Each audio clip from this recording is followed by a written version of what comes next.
Ça ne vous est jamais arrivé de regarder un film et de vous dire « Et si c'était vrai ? Et si les éléments de ce film se passaient dans la réalité ?» Ben moi je me suis posé cette question pas plus tard qu'hier en regardant Independence Day, ce film d'invasion extraterrestre qui date des années 90. Après avoir vu ce film, je me suis donc posé la question, est-ce que c'est possible que des extraterrestres envahissent la Terre? Est-ce que ça pourrait arriver? Je me suis renseigné, j'ai trouvé des choses très intéressantes et je me suis dit que ce serait cool de vous les partager. Alors vous l'aurez compris, aujourd'hui on va départager le vrai du faux, ce qui est probable de ce qui n'est pas dans Independence Day. Je sens que ça va vous plaire. Alors avant de continuer, sachez que si vous n'avez pas vu Independence Day, ne vous tracassez pas, je ne vais pas spoiler l'histoire, je vais juste vous faire un rapide résumé, très bref et très global sur l'histoire, et puis après on pourra vraiment rentrer dans l'aspect scientifique des choses. Alors Independence Day, c'est un film de science-fiction réalisé par Roland Emmerich, qui est un grand réalisateur de films catastrophes, qui a notamment réalisé 2012 ou encore Le Jour d'après, ou même tout récemment Moonfall. Et donc Independence Day nous raconte l'histoire d'extraterrestres pas très gentils qui vont essayer de détruire la Terre pour se nourrir des êtres humains et exploiter les ressources humaines. Mais évidemment, vous vous en doutez, l'humanité va s'unir pour combattre ces aliens. Alors, comme je l'ai dit en début de vidéo, la question qui nous intéresse aujourd'hui, c'est est-ce que c'est probable qu'on se fasse envahir par des extraterrestres ? Alors, vous allez me dire comment est-ce qu'on peut le savoir? Eh bien, il y a une équation, l'équation de Drake, qui a été faite donc par le physicien nommé Drake dans les années 60.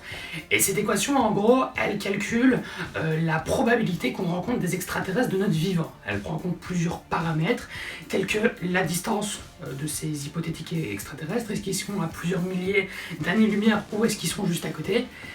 Le niveau d'évolution de ces extraterrestres, évidemment, est-ce qu'il y a des extraterrestres et le nombre global de civilisations estimées.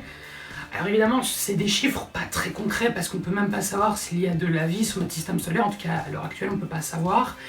Donc comment est-ce qu'on pourrait savoir ce qu'il y a dans les autres galaxies? C'est qu'une estimation qui prend en compte encore plein d'autres paramètres, et je vais pas m'attarder là-dessus, je vais juste m'attarder sur ces trois points-là. Donc la distance qui nous sépare de ces hypothétiques civilisations, leur niveau d'évolution, et est-ce qu'elles existent? Le premier point sur lequel je vais m'attarder, c'est est-ce que ces civilisations existent? Comme je viens de vous le dire, l'univers est tellement grand qu'on estime qu'il y aurait plusieurs milliers de civilisations d'êtres vivants dans l'univers. Alors évidemment, de nouveau, c'est des chiffres pas très concrets, on ne peut pas vraiment le savoir, mais voilà, on estime qu'il y aurait plusieurs milliers de civilisations, donc oui, il y aurait des extraterrestres qui existent dans l'univers. Deuxième point, la distance qui nous sépare d'eux. Car évidemment, s'ils existent, c'est très peu probable qu'ils soient sur la Lune ou sur Mars, juste la porte d'à côté. Il y a beaucoup de probabilités qu'ils soient dans une galaxie très lointaine. Et pour qu'ils nous rejoignent, il faudrait qu'ils aient une technologie assez avancée, ce qui nous amène à notre troisième point, notre troisième paramètre de l'équation de Drake, c'est le niveau d'évolution de ces civilisations qu'il y a. Évidemment, les êtres vivants, c'est comme les Pokémon, ça évolue, donc ça veut dire que si on trouve une autre forme de vie extraterrestre, il y a aussi probablement beaucoup de chances que ce soit qu'une microbactérie, un petit organisme vivant, unicellulaire, qui sait pas faire grand chose entre guillemets, car faut bien se dire que l'être humain, avant d'arriver là où on en est aujourd'hui, il a des millions d'années d'évolution, donc évidemment on n'est pas arrivé à notre stade de civilisation actuelle du jour au lendemain, il a fallu évoluer très longtemps, donc si on trouve une autre forme de vie extraterrestre, eh bien il faudrait qu'elle soit encore assez évoluée pour nous envahir.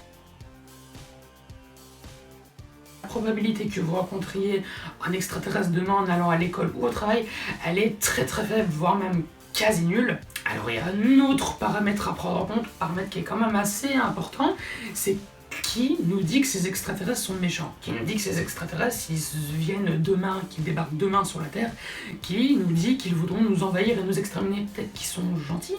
Parce qu'au final, dans l'histoire du cinéma, il n'y a pas que des méchants extraterrestres, il y en a aussi beaucoup de gentils. Prenons l'exemple d'E.T. E.T. il n'est pas vraiment méchant, on a même, je crois, tous été très émus quand on a vu la fin du film E.T. Donc pourquoi les extraterrestres seraient méchants? Tout ce que je dis là, ce n'est que théorique. Mais voilà, ça c'était les facteurs à prendre en compte sur est-ce que oui ou non on pourrait se faire envahir par des extraterrestres. C'est très faible, donc ne vous inquiétez pas, Independence Day ça reste encore que de la fiction, tout ce que je viens de vous dire ce n'était que théorique.